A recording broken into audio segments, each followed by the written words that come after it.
So, Kulreet, what are the three main doshas, and how do you find out which one you are? So the three main doshas are Vata, Pitta, and Kapha.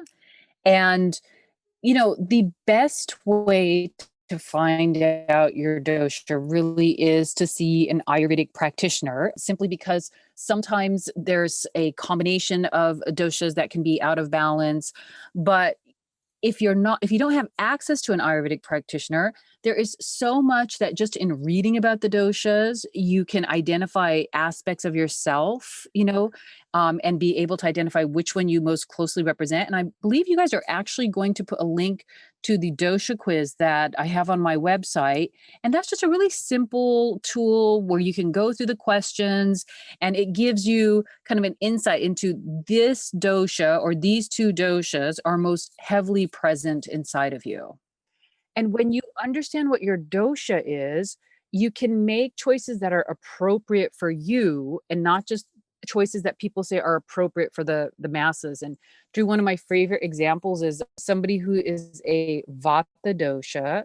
When they do a raw food diet, their health completely collapses. And so if you understand that you're a Vata dosha, you would know, oh, this is not working for me. And so, or somebody who's a pitta dosha who loves spicy food, when you do some of these like weight loss measures where they're adding a bunch of heating foods, well, they end up gaining weight. So it's just Hmm. understanding like what choices are appropriate for you and what your internal biochemical triggers are for your psyche as well.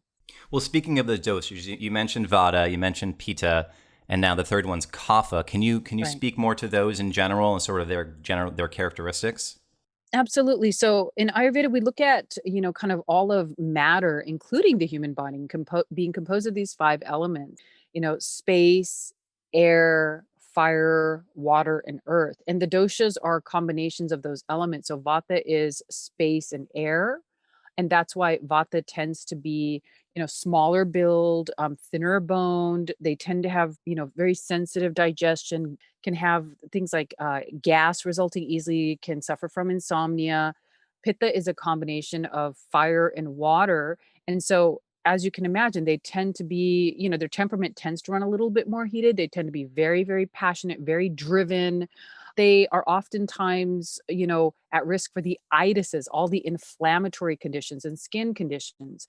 And they tend to be like more moderate build. And these are the people who are like, they have very good, muscle definition. It, it always used to annoy me because my husband, like, he has a pitta body type and he just naturally has muscle. Like, he will pick up a glass of water and get toned. Uh, and I had more of the Vata build. It's like I could exercise all day long and I would build like maybe a strand of muscle. But like that is actually my build. And so now I've come to respect that. And Kapha is the bigger build. It's a combination of water and earth.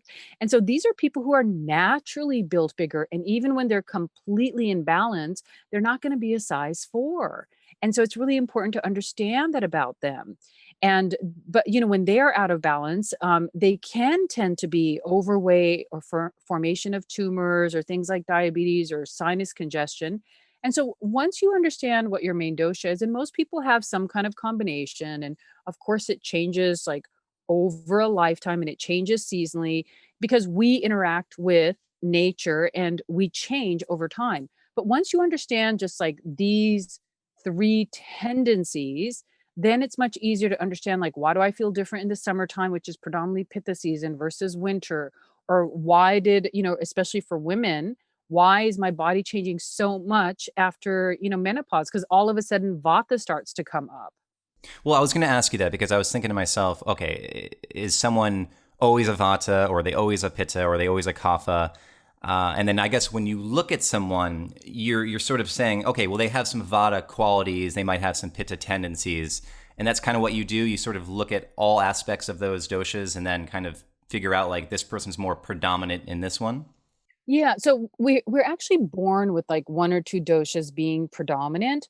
But I mean, if you think about your own life, are you the same as when you were a teenager? I mean, didn't life kind of change certain things about your body and mind? So Hmm. what happens over time is that our environment also starts to carve out, certain things in us physically as well as, psychologically.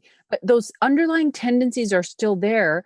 But now, for example, with the amount of technology that kids are on, so many kids have vata imbalances, even if that wasn't their underlying dosha. So Hmm. our world definitely does influence us. And what's amazing, because I almost every single woman I've seen like go through menopause, one of the biggest things that they struggle with is weight gain. But that is actually a kapha imbalance because they did not have their excess, vata and pitta like removed or brought into balance right before menopause. And so some of these imbalances come out as a secondary imbalance. And so if you treat the underlying condition, and as I was saying, for women in menopause, it would be reduce the vata and pitta, they won't gain the weight and their weight will actually start to come down without all of that crazy exercise and dieting. Not that I think you shouldn't be eating healthy, but when you're trying to treat the secondary imbalance first, it's a complete uphill climb.